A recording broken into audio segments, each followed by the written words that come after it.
សួស្តីថ្ងៃនេះនាំអារម្មណ៍បងប្អូនមកមើលខ្ញុំសម្អាតក៏ដូចជា filet ត្រីសាម៉ុនម្ដងមិនសូវជាជំនាញទេបងប្អូនគ្រាន់តែអាចធ្វើបានសម្រាប់គ្រួសារយើងអញ្ចឹងហើយដំបូងយើងត្រូវលាងត្រីទាំងក្នុងទាំងក្រៅឲ្យបានស្អាតសិនបន្ទាប់មកយើងក៏យកกระดาษដើម្បីជូតត្រីឲ្យស្ងួតហើយបានយើងចាប់ផ្ដើមកាត់ក្បាលត្រីពេលកាត់ហើយក៏យើងចាប់ផ្ដើម filet ខ្លួនត្រីតែម្ដង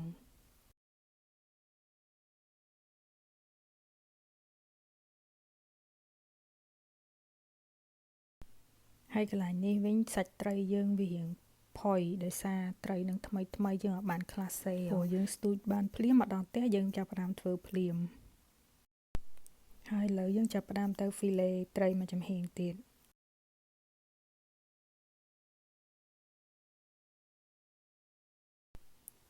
ហើយបន្ទាប់មកយើងក៏រៀបចំកាត់ឆ្អឹងព្រុយខ្នងហើយនឹងខ្លាញ់នៅលើខ្នងត្រីនឹងចេញហើយក៏យើងចាប់ផ្ដើមត្រឡប់ត្រីនឹងយើងវះអាព្រុយខាងក្រោមហើយនឹងយើងកាត់ឆ្អឹងកន្លែងពោះត្រីនឹងយើងកាត់វាយើងជៀរវាចេញម្ដងមួយរហូតអស់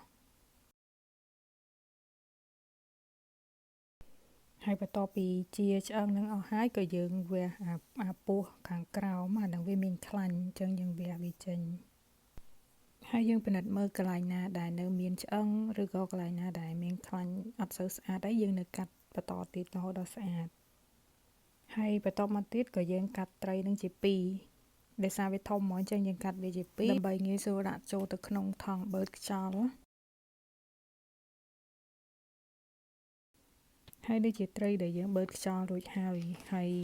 បន្ទាប់មកទៀតហ្នឹងគឺយើងគ្រាន់តែសរសេរឈ្មោះត្រីហើយនឹងថ្ងៃខែដែលយើងស្ទូចបានដើម្បីចំណាំថាយើងស្ទូចបានថ្ងៃណាអញ្ចឹងហើយចុងក្រោយគឺយើងយកត្រីដែលយើងបឺតខ្យល់ហើយទុកនៅក្នុង freezer ហើយសម្រាប់វីដេអូដែលតាក់ទងជាមួយនឹងការ filet ត្រីសាម៉ុនក៏មានតែប៉ុណ្្នេះទេ